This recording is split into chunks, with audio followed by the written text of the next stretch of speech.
Hello there, weary traveler, and welcome to this cozy corner of history. Before we begin our journey back to the gaslit streets of the Victorian era, I wanted to extend a warm greeting to you, dear listener.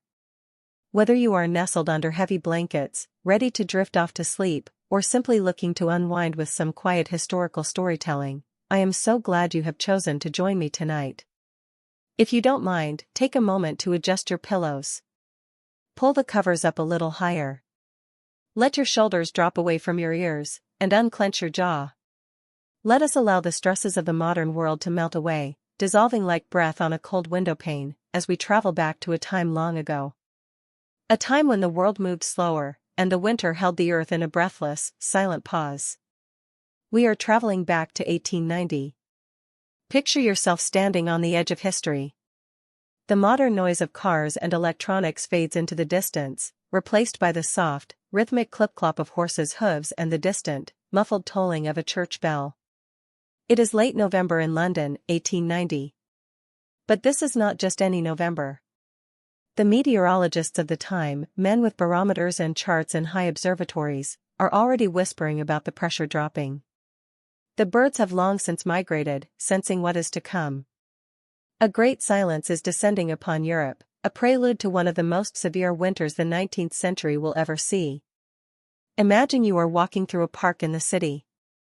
It is late afternoon, rapidly turning to evening. The sky is a canvas of bruised purple and deep charcoal gray, heavy with the promise of snow. The air is crisp, so crisp that it feels clean and sharp in your lungs. It smells of ozone, of impending snow, and the faint, nostalgic scent of coal smoke rising from thousands of chimneys across the city. As you walk, you can hear the crunch of the frost-hardened earth beneath your boots. It is a satisfying, grounding sound. Crunch. Crunch. Crunch. The leaves that remain on the ground are rimmed with silver frost, glittering like diamonds in the fading light. The trees, stripped of their summer finery, stand like elegant, dark sculptures against the twilight sky. Their branches are still, waiting. Everything is waiting. In 1890, winter was not merely an inconvenience, it was a presence. It was a guest that arrived and demanded respect. As the temperature begins to plummet, hour by hour, the city transforms. Walk with me now, out of the park and onto a quiet residential street. The houses here are tall, brick Victorian terraces, standing shoulder to shoulder as if to keep each other warm. The windows are tall and narrow, and as the darkness gathers, you can see the glow of life inside. This was an era before electric light banished the shadows. The light here is softer, warmer, more alive. Gas lamps on the street corners flicker into life, one by one, ignited by the lamplighter with his long pole. They cast pools of amber light onto the pavement, creating little islands of safety in the growing dark. The flame hisses gently, a soothing white noise that blends with the wind. You can feel the cold pressing against your heavy wool coat. In 1890, clothing was armor against the elements. Imagine the weight of it, the thick tweed, the heavy wool, the layers of cotton and flannel. It feels secure, like a heavy weighted blanket wrapped around your shoulders while you walk. You pull your scarf tighter, burying your chin in the soft fabric. You are warm. You are safe. You are merely an observer of this frozen world. The atmosphere is thick. This is the famous London fog, but tonight, it is freezing fog. It softens the edges of the buildings, making the world look like an impressionist painting.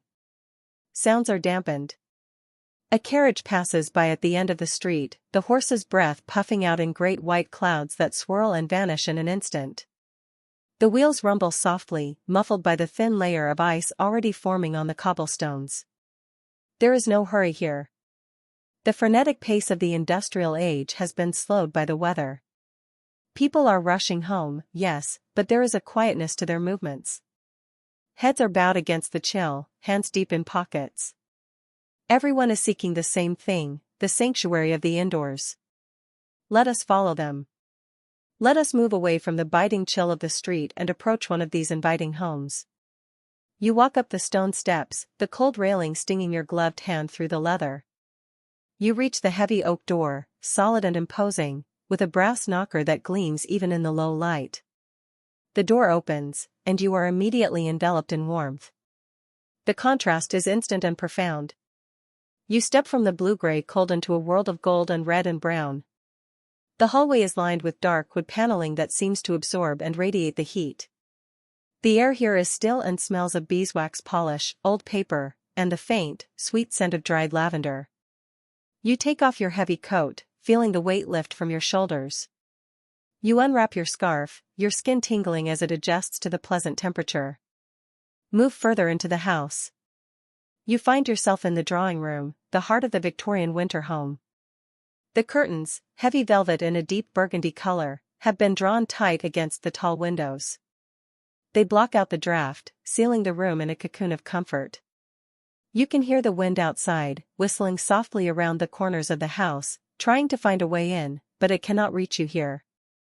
The centerpiece of the room is the fireplace. In 1890, the fire was more than just heat, it was the television, the gathering place, the soul of the house. A magnificent fire is roaring in the grate. Logs of oak and coal burn with a steady, hypnotic rhythm. Crackle, pop, hiss. The flames dance in yellow, orange, and blue, casting long, flickering shadows that dance across the patterned wallpaper. There is a large, high-backed armchair positioned near the hearth. It looks incredibly inviting, upholstered in soft, worn leather that has shaped itself to provide comfort over many years. You sink into it. The leather creaks gently as you settle in. You rest your feet on a small ottoman, extending them toward the warmth of the fire.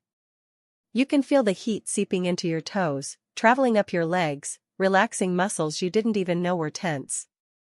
On a small table beside you, a kerosene lamp burns with a steady, golden flame within its glass chimney. The light is gentle on the eyes, illuminating a stack of books and a steaming cup of tea. Reaching out, you wrap your hands around the ceramic cup.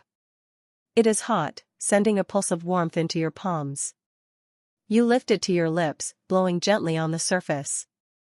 The steam rises, curling into the air, smelling of bergamot and tea leaves, and Earl Grey, perhaps, a favorite of the time. You take a sip.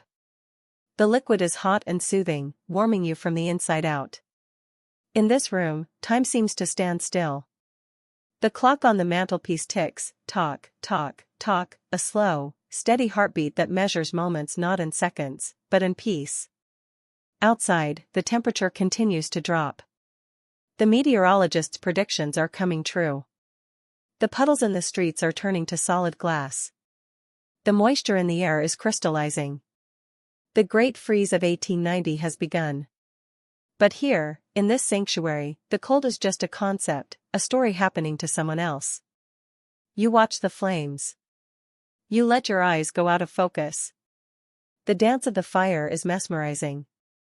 It has been the companion of humanity through winters for thousands of years, from the caves of our ancestors to this Victorian parlor. It speaks a primal language of safety. You are safe. You are warm. You are here.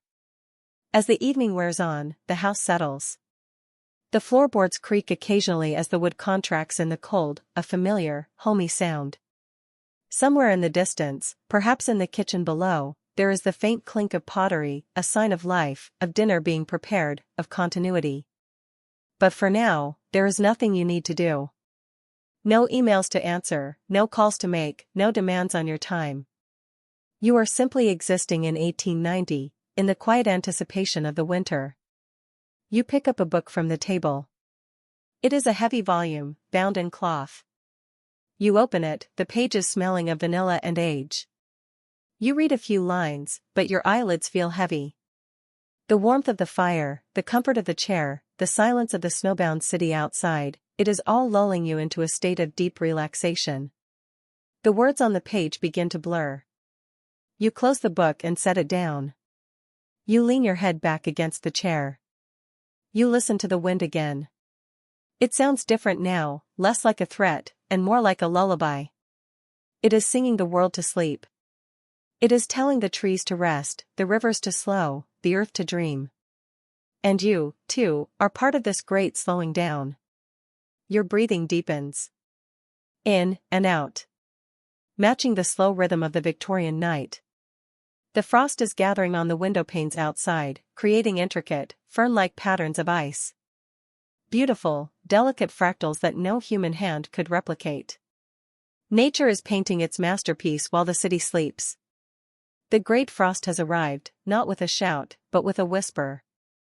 And as the first flakes of snow begin to fall from that heavy, charcoal sky, spiraling down to coat the dirty streets in pristine white, you feel a profound sense of peace. The world is being covered in a blanket.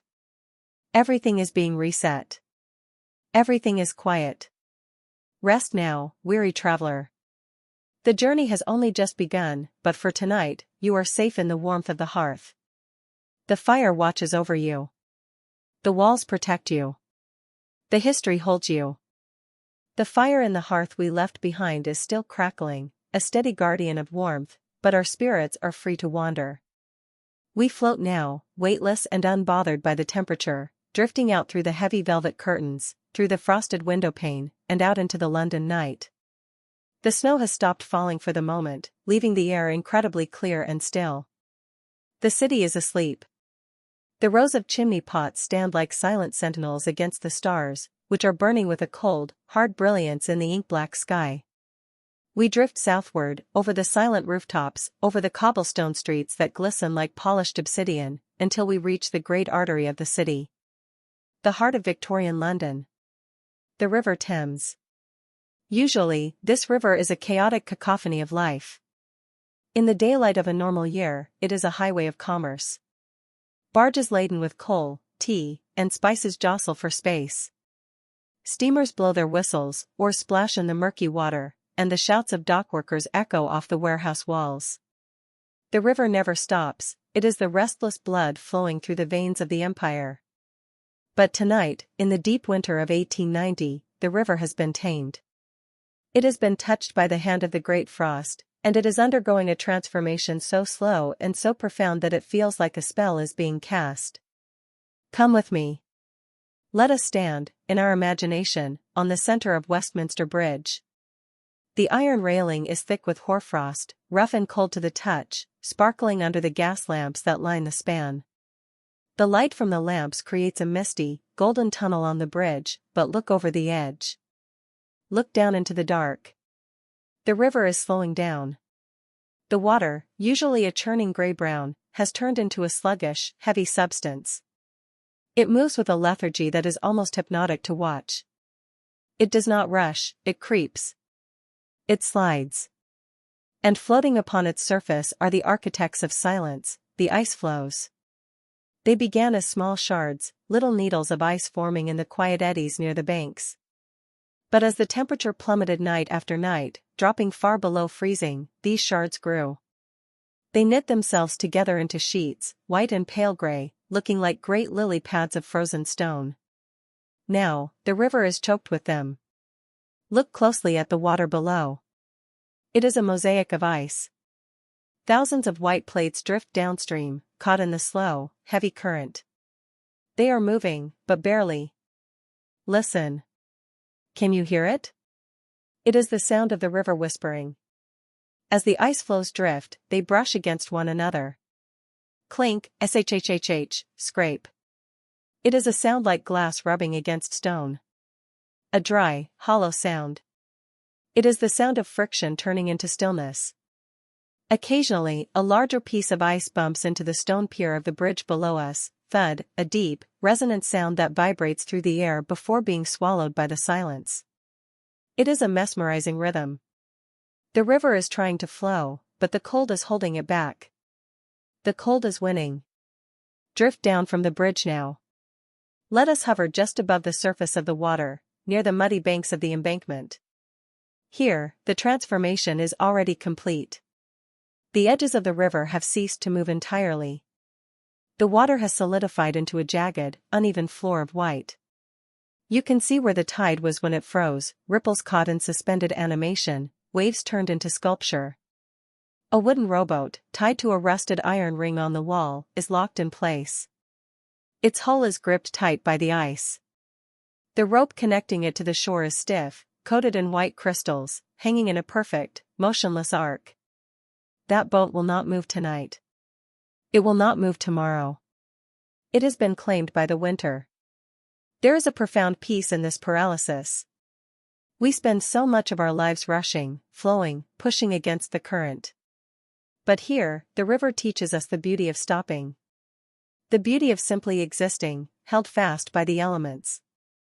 Imagine the barges further out in the channel. These are massive, flat-bottomed boats, piled high with coal meant to warm the city. But they, too, are stuck. The men who work them have long since gone home or retreated into the small cabins below deck to huddle around a stove. The decks of the barges are empty, dusted with snow. The silence around them is absolute. No waves lap against their sides. They are statues in a garden of ice. The mist begins to rise from the ice, creating a low-lying fog that curls around the pilings of the piers. It swirls lazily, ghost-like, obscuring the water, then revealing it again. It softens the world. It hides the grime of the industrial city, leaving only shapes and shadows. Look further downstream. The Tower Bridge is not yet built, it is still just a dream of steel and stone in the minds of engineers. Instead, the river opens up, wide and flat. In winters past, centuries before this night in 1890, the ice would freeze so thick that people would hold frost fairs right on the water. They would roast oxen, set up printing presses, and dance on the frozen Thames. But tonight, there is no festival. There is only the solemn, quiet majesty of nature reclaiming the city. There is no danger here for you, only the observation of a powerful force coming to rest. Think of the water beneath the ice. Deep down, near the riverbed, there is still movement. A dark, slow current flows, hidden from the world, protected by the shield of ice above. It is like your own mind as you drift toward sleep. The surface thoughts, the worries of the day, the lists of things to do, the noise of the world, are freezing over. They are becoming solid, still, and silent. They are forming a protective layer. But deep within you, the core of who you are remains warm and flowing, safe beneath the stillness. Watch the ice flows again. Pick one out with your eyes, a large, flat piece, drifting slowly under the pale moonlight. Watch it move. It travels inches at a time. It rotates, ever so slowly, caught in a lazy spiral. It brushes against a neighbor, pauses, then continues its slow journey to the sea. Follow it. Let your gaze soften. Let your breathing mimic the river. Inhale, slow and cold and crisp. Exhale, long and misty and warm. The river is heavy. You feel heavy. Your limbs feel like the wooden beams of the pier, solid, grounded, immovable. Your eyelids feel like the heavy velvet curtains, drawn tight, shutting out the light. The sound of the ice, clink, scrape, silence, is a lullaby. It tells you that there is nothing to do. The river has stopped working, and so can you. The ships have stopped sailing, and so can you. The very water has decided to rest, turning into stone to sleep through the winter. The cold acts as a preservative, holding this moment in time forever.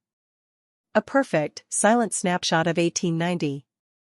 As we begin to pull away from the river, leaving the frozen water behind, we carry that stillness with us. We rise up, away from the ice, back towards the warmth of the city's interior. But we do not leave the peace behind. The image of that frozen, white expanse, glowing softly under the moon, remains in your mind. A vast, white sheet of calm. A river of stone. Silent. Still. Sleeping. We drift back through the quiet streets, the frost crunching in our memory, heading towards shelter. We are moving towards the sanctuary of the Hearth, where we will find our next chapter of comfort. But for now, hold on to the stillness of the water. Feel the slow, glacial pace of the night. Let your thoughts freeze and stop. Let the current carry you down, down, down into the dark, warm depths of dream. We leave the River Thames behind us, its frozen surface glowing ghostly white under the moon. We leave the silent bridges and the fog-bound embankment. We drift back through the city, passing rows of sleeping houses, until we return to that single, inviting door we visited before. The heavy oak door with the brass knocker. You reach out and push the door open. It swings inward on well-oiled hinges, silent and heavy. You step across the threshold, and as the door clicks shut behind you, the sound of the wind is instantly cut off. The silence here is different from the silence of the river. The river's silence was vast, open, and cold. The silence in this hallway is intimate. It is warm. It is a silence that wraps around you like a thick woolen shawl. You are standing in the entrance hall of a Victorian home. The air here is still, undisturbed by the storm outside. It holds the accumulated warmth of the day, trapped within the thick brick walls. It smells of beeswax polish used on the banisters, of old paper, and a faint, comforting trace of wood smoke. The light is dim, provided by a single gas lamp turned low on the wall. It casts a soft, amber glow that barely reaches the high ceiling, leaving the corners of the room in gentle, velvet shadow. You begin to unbutton your heavy winter coat. Imagine the feeling of the thick, cold buttons sliding through the wool. You shrug the coat off your shoulders, and instantly, you feel lighter.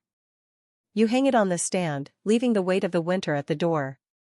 You unlace your boots, setting them aside. Your feet are now free, wiggling in thick, warm socks. It is time to ascend.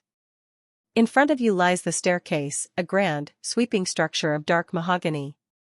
A runner of plush, red carpet flows down the center of the steps, held in place by gleaming brass rods. You place your hand on the banister. The wood is smooth, cool, and solid under your palm. You take the first step. The wood creaks softly beneath the carpet, a familiar, friendly sound. Creak. You take another step. And another. With each step you climb, you are leaving the world further behind. The ground floor is the place of business, of receiving guests, of daily life. But the upstairs is for rest. The upstairs is the sanctuary. As you reach the landing, you pass the grandfather clock standing tall against the wall. It is the heartbeat of the house. Its pendulum swings with a slow, hypnotic rhythm that seems to govern the pace of the night. Tick, tock, tick, tock. It is a slow pulse, unhurried, reminding you that there is nowhere else you need to be. Time is passing, but it does not demand anything from you. You move down the corridor. The floorboards here are covered in thick rugs that swallow the sound of your footsteps. You are a shadow moving through shadows. You reach the door at the end of the hall. Your bedroom. You turn the handle, a cool porcelain knob, and step inside. If the hallway was quiet, this room is a tomb of comfort. The curtains here are even heavier than those downstairs, layers of lining and velvet drawn tight against the tall sash windows. Not a breath of the freezing wind can penetrate the space. The room is illuminated by the softest light imaginable. On the bedside table, a single candle burns in a brass holder, its flame standing perfectly still. But the real light, the soul of the room, comes from the small fireplace opposite the foot of the bed. In 1890, a bedroom fire was the ultimate luxury. It is burned down now to a bed of glowing, pulsing embers, deep reds and shifting oranges, with the occasional small flame licking upwards. It does not roar, it murmurs. It radiates a gentle, sleepy heat that bathes the room in a golden haze. You walk towards the washstand in the corner. There is a ceramic pitcher and a bowl, painted with delicate blue flowers. Next to it, a heavy towel. You go through the slow motions of preparing for sleep. There is no rushing here. The Victorian night is long, and the rituals are slow. You change into your nightclothes. Imagine the fabric, soft, brushed flannel, worn smooth by many washes. It feels warm against your skin, loose and non-restrictive. You are shedding the armor of the day and putting on the uniform of rest. Now, you turn towards the bed. It is a majestic piece of furniture, a four-poster bed made of dark, carved oak. It sits in the center of the room like an island. It is high off the ground, requiring a small wooden step to access. The mattress is not the thin foam of the modern era, it is a thick, heavy mattress stuffed with horsehair and wool, resting on strong ropes. It is a bed that invites you to sink into it. But before you climb in, you notice a lump under the covers. You smile. Someone has been here before you. The maid, or perhaps a thoughtful family member, has placed a warming pan in the bed. It is a ceramic bottle filled with hot water, wrapped in a soft cloth, nestled right in the center of the mattress. You climb up the small step. You pull back the covers. The layers of bedding are substantial. First, a crisp, cool cotton sheet that smells of lavender sachets. Then, a thick wool blanket, scratchy on the outside but insulating. And finally, on top, a heavy eiderdown quilt, a cloud of feathers encased in silk. You slide your legs in. Your feet find the spot where the hot water bottle has been resting. The heat is intense and wonderful.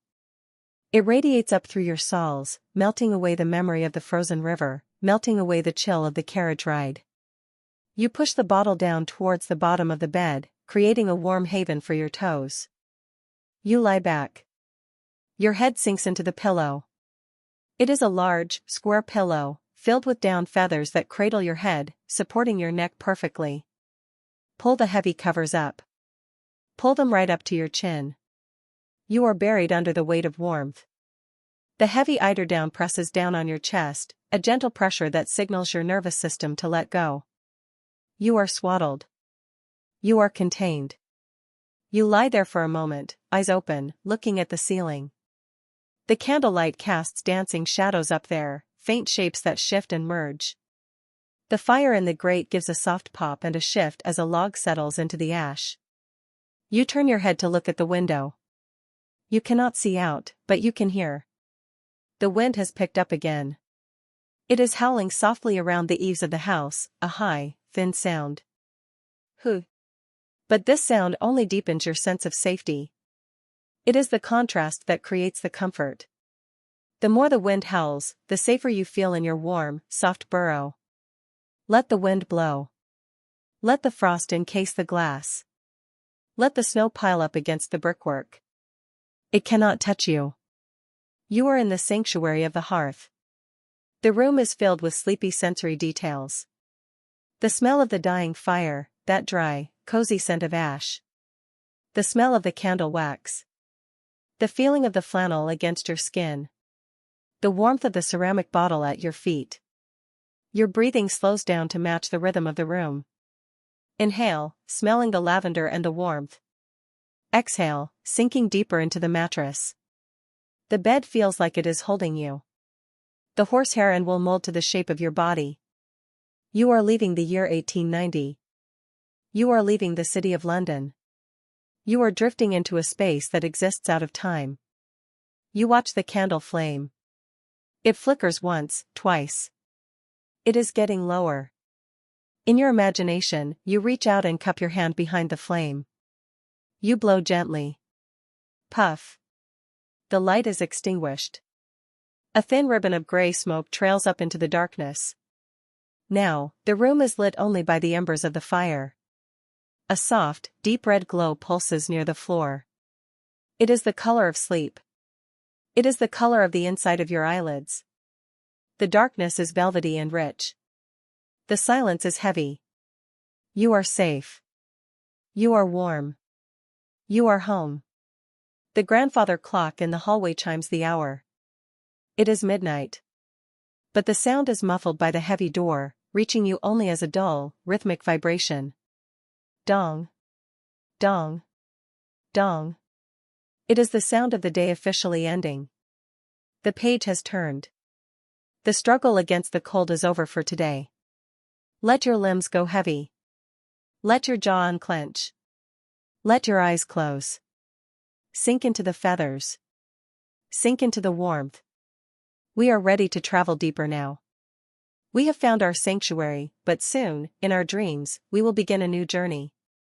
A journey not on foot, but on rails. But for now, just rest in the glow of the embers. The scene forms slowly in the mist of your mind. We are standing on the platform of a great London station, perhaps King's Cross or Street Pancras, at an hour when the city usually sleeps. The year is still 1890, and the air is still bitten with that sharp, iron-tasting frost. But here, inside this cathedral of industry, the cold is kept at bay by the massive, heaving presence of the machines. High above you, the arched glass roof stretches like a spiderweb against the night sky, catching the steam that rises from the tracks below. There she stands. The night mail. The sleeper train to the north. She is a magnificent beast of iron and brass, hissing gently as she waits for her passengers. The locomotive is painted a deep, glossy green, gleaming under the station gaslights. You can feel the heat radiating from her boiler, a pulsing warmth that ripples through the cold air. Hiss, thrum, hiss. The engine is breathing, alive with the power of fire and water. You walk down the platform. The sound of your boots is different here, a hollow echo on the wooden planks. You are wrapped in your heavy coat, your breath visible in the air, but you are moving towards warmth. A conductor stands by an open carriage door. He's an older man with a kind face, dressed in a pristine uniform with brass buttons that catch the light. He nods to you, a silent acknowledgement that you are expected. You are welcome here. He steps aside, and you grip the cold brass handrail, pulling yourself up the steps. You step inside the train. The transition is immediate. The noise of the station, the hissing steam, the distant shouts of porters, the clang of metal, is instantly muffled as the heavy door swings shut behind you. You are now in the corridor of a first-class sleeper carriage. It is a narrow, cozy tunnel of luxury. The walls are paneled in polished mahogany that glows with a deep, rich redness in the light of the electric sconces, a new marvel of the age. The floor is covered in a thick runner carpet, silencing your steps. The air smells of leather, polished wood, and the faint, comforting scent of coal smoke, a smell that in 1890 meant travel and adventure. You walk down the swaying corridor, trailing your hand along the smooth wood of the wall, until you find your compartment. Number 7. You slide the door open and step inside. This is your world for the night. A private cocoon on wheels. The compartment is compact, yet perfectly designed. On one side, a wide, plush seat upholstered in crushed velvet of a deep midnight blue. On the other, a small wash basin with shining chrome taps, and a little table under the window. But the most inviting feature is the bed. The seat has been prepared for the night, transformed into a sleeping berth. Crisp white sheets are turned down, revealing a thick wool blanket and a fluffy pillow. A small reading lamp casts a warm, focused circle of light on the pillow.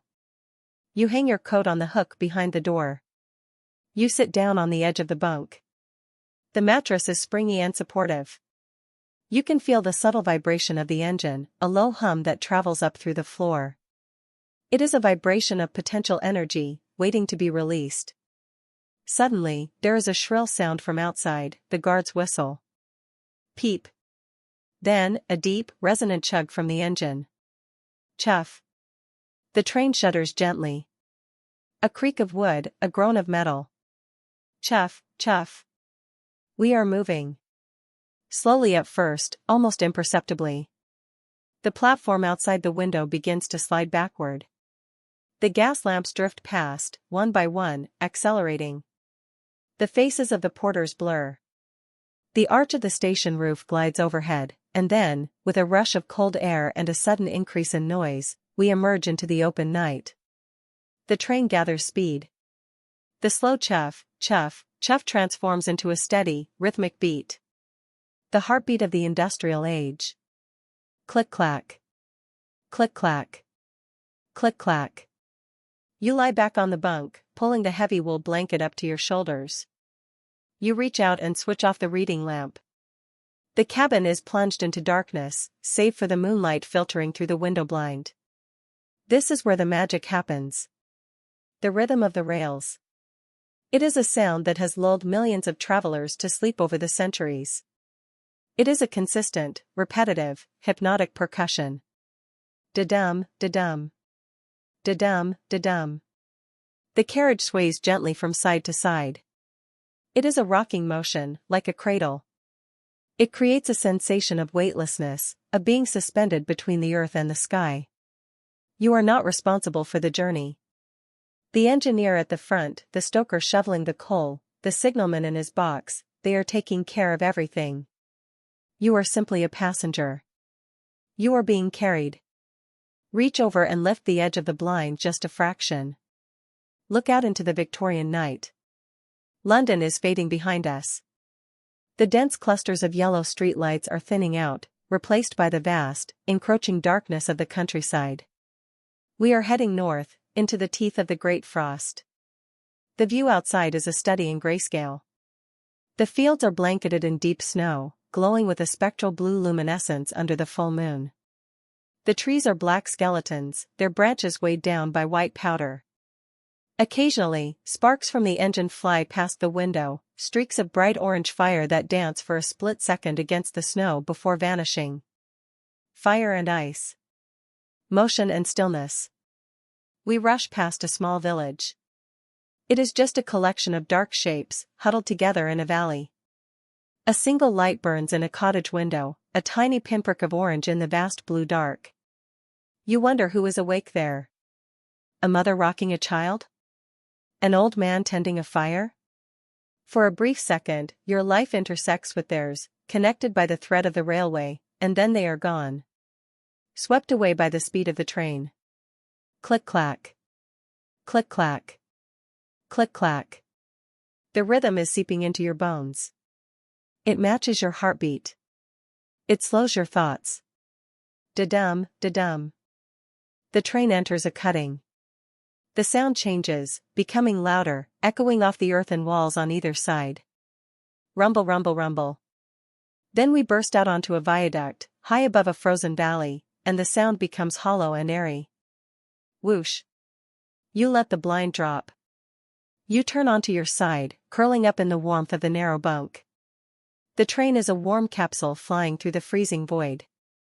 The heating pipes along the wall tick and hiss gently, keeping the cabin at a perfect, drowsy temperature. You feel the vibration of the wheels beneath you. It is a massage for your nervous system. A constant reminder that you are moving forward, that progress is being made without any effort on your part. Imagine the steam engine at the front of the train. A machine of fire and water, pushing through the resistance of the wind and the snow. It is doing the work so you don't have to. It is parting the night. Your breathing aligns with the train. Inhale. Click-clack. Exhale. Click-clack. The thoughts that usually clutter your mind are left behind at the station. They cannot catch a train moving this fast. They are standing on the platform in London, looking confused, while you are miles away, safe in your velvet and mahogany box. The corridor outside is quiet. Everyone else is asleep. The whole train is a dormitory of dreamers, sliding through the landscape. There is a deep sense of nostalgia here. A longing for a simpler time when travel was an occasion, when the journey was just as important as the destination. You are safe in the 1890s. There are no phones to ring. No screens to light up. There is only the dark, the snow, the steam, and the rails. The train begins to climb a gradient. The engine works harder. The rhythm slows slightly, becoming heavy and deliberate. Chug, chug, chug. You can feel the power of the ascent. It feels like being lifted. Up, up into the high country. Up into the clouds. And then, we crest the hill. The engine eases off. The train begins to coast. The rhythm becomes lighter, faster, a smooth, gliding sensation. Clickety-clack, clickety-clack, clickety-clack. It is a lullaby of metal on steel. You are drifting deeper now. The boundary between the train and your own bed is blurring. Are you in the bunk of the night mail, or are you in your own room? It doesn't matter. The feeling is the same. Supported. Warm. Moving towards rest. The whistle blows again, long and low and mournful. Hoo-hoo-oh. It sounds far away, like it belongs to another world. It is saying goodnight to the hills. Goodnight to the frozen rivers. Goodnight to the sleeping farms. Your eyelids are too heavy to open. The swaying of the carriage rocks you deeper. Rock left, rock right. Rock left, rock right. You are a traveler in the night. You are safe in the hands of the journey. Let the sound of the wheels become a wash of white noise.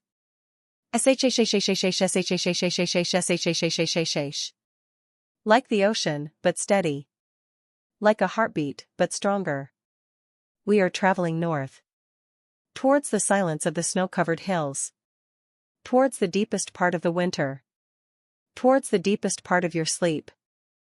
The speed of the train begins to diminish. The rhythmic beat of the wheels grows sluggish, transforming the hypnotic clickety-clack into a slower, more deliberate chug, chug. The world outside the window stops rushing past and instead begins to creep. You lift the blind slightly, and the scene is entirely transformed. The harsh black and white of the open fields have given way to immense, smooth drifts of snow that dwarf the track. We are deep in the northern hills, a place where winter holds dominion. The train sighs. With a final, drawn-out hiss of steam, the great engine rolls to a stop. You stand and collect yourself, feeling the slight disorienting inertia of stillness after hours of motion. You pull your coat tight, anticipating the extreme cold. You open the compartment door and step out into the narrow corridor.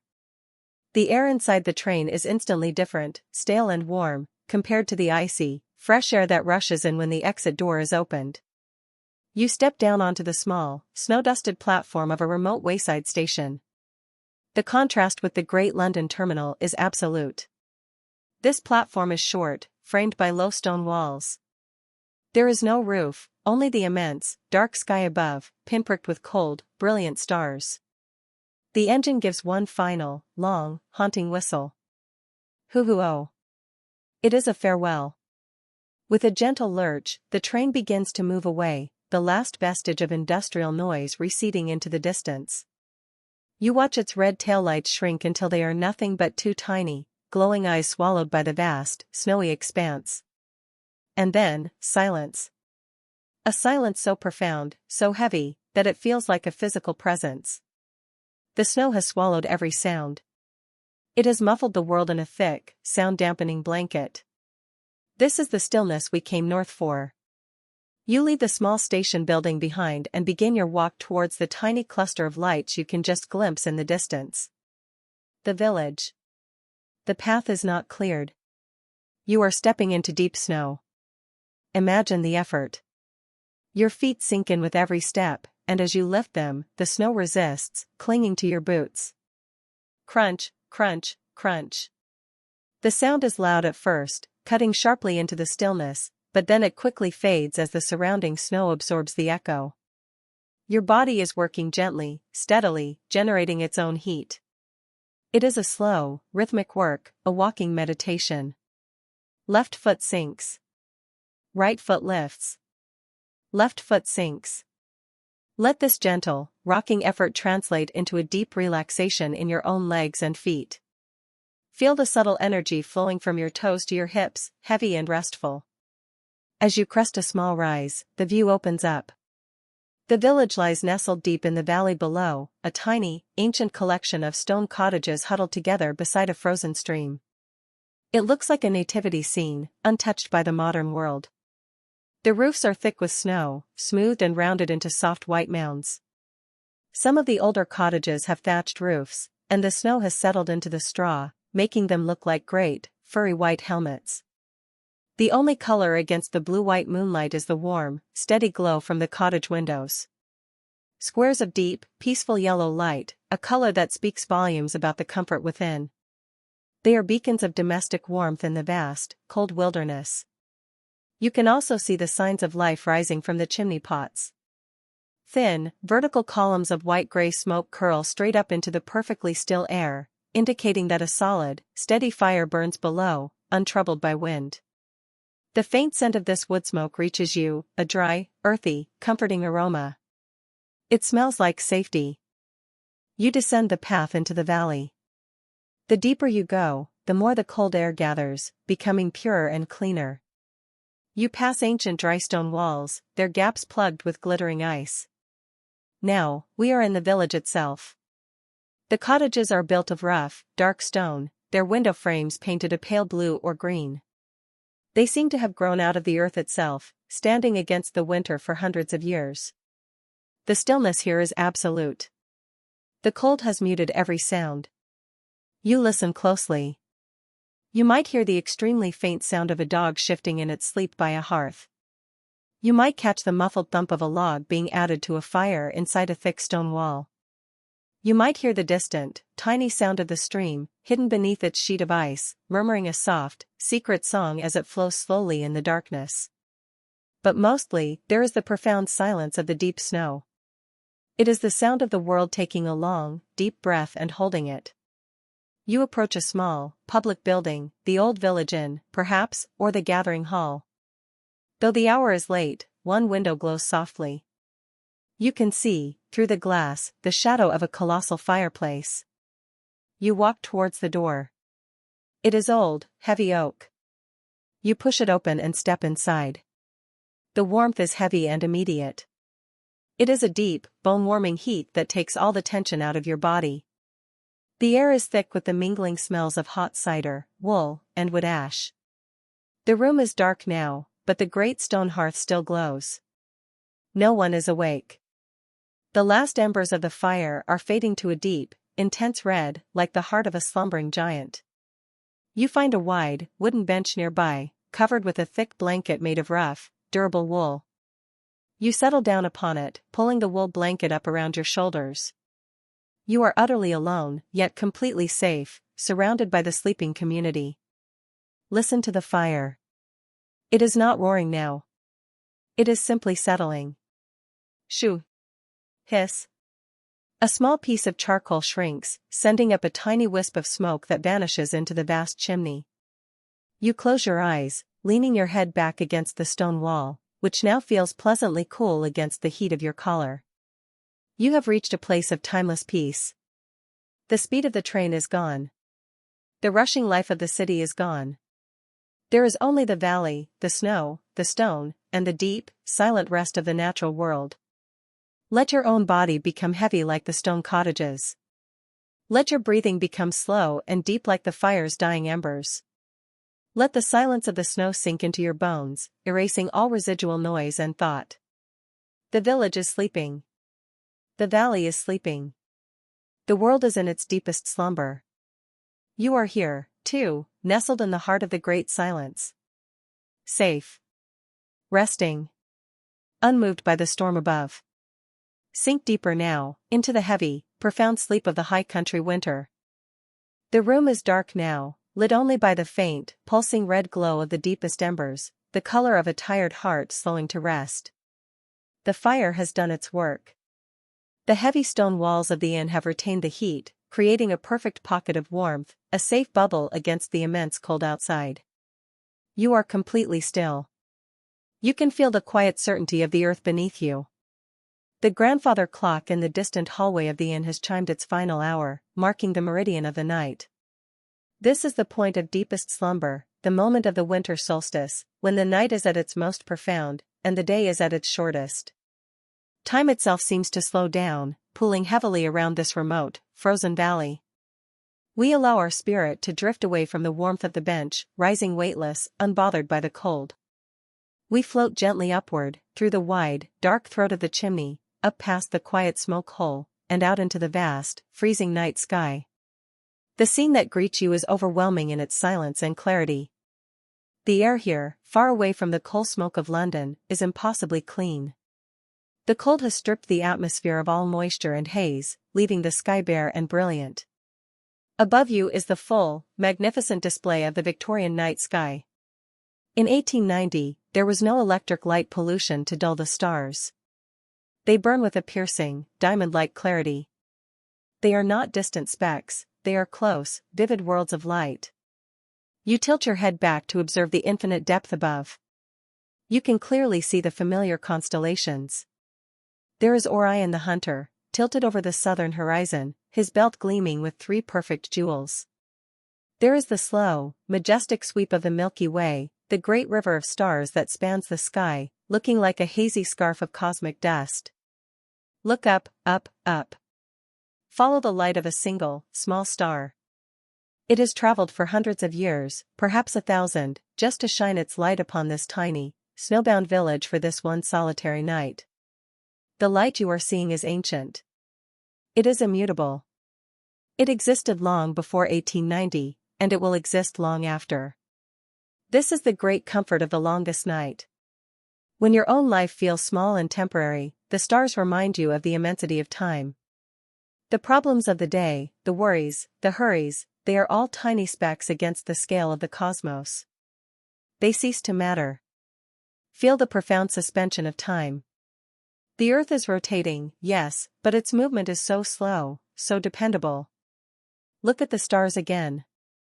They are moving, but at a glacial pace. They are sliding across the zenith, performing their ancient, silent ballet. They remind us that nothing is rushing. Nothing is urgent. Everything moves in its own time. You are observing the moment of maximum darkness. This is the climax of the winter, the point where the frost is deepest, the land is hardest, and the night is longest. But the Victorians knew, just as the medieval peasants knew, that this point of deepest darkness is also the turning point. You are standing at the threshold of the return. The moment the solstice passes, the days begin to lengthen again. Only a few seconds each day at first, imperceptible, gentle. But the turn is guaranteed. The promise of the sun's return is written in the movement of the stars. The light must come back. This knowledge brings a deep, powerful sense of release. You do not have to fight the darkness anymore. You have reached the bottom of the descent. The struggle against the cold, against the hunger, against the brevity of light, it pauses here. Let this cosmic peace settle into your own body. Feel the stillness of the earth, frozen solid beneath the snow, holding all its energy in reserve. Your body is gathering its own light now, gathering its own energy for the return. You are at your most restful, your most powerful, because you are at your most still. The cold air here, high above the village, is ringing with an absolute silence. It is a stillness so complete that you can almost hear the blood moving slowly through your own ears. Listen to that gentle inner sound, your own life force, warm and contained. We begin our slow, gentle descent now, leaving the brilliant cold of the stars behind us. We float back down, down, down, passing the high chimney pots, smelling the faint, beautiful scent of wood ash. We settle back into the warmth of the old wooden bench by the glowing embers. You feel the return of warmth, the deep, reassuring heat of the wood. The cold of the cosmos is replaced by the heat of the hearth. You are sheltered. You are protected. You are sustained. The knowledge of the stars remains with you. You know that you are small, and that the universe is vast, and that everything is in perfect, predictable order. The longest night is here, and it is a night of profound rest. Let your hands feel heavy. Let your feet feel heavy. Let your whole body sink, sink, sink into the ancient peace of the village. The deepest peace of the year. The immutable promise of the light. Sleep in the knowledge of the stars. You are not startled awake, but rather, you drift back to consciousness slowly, pulled not by the sound of an alarm, but by the quiet, subtle change in the atmosphere. The heavy, absolute silence of the deep night has been broken by a single, small sound. Listen closely. The sky outside is no longer black, but a soft, luminous pearl-gray.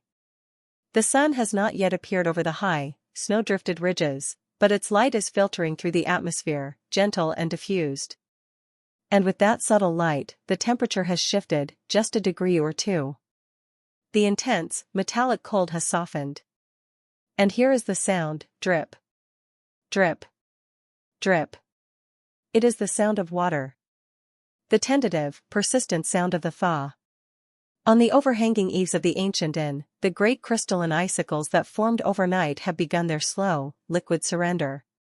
Each drop falls onto the hardened snow crust below, creating a quiet, irregular percussion. Drip, pause. Drip. Drip, pause. This sound is the most ancient lullaby of renewal. It signals that the stasis has ended.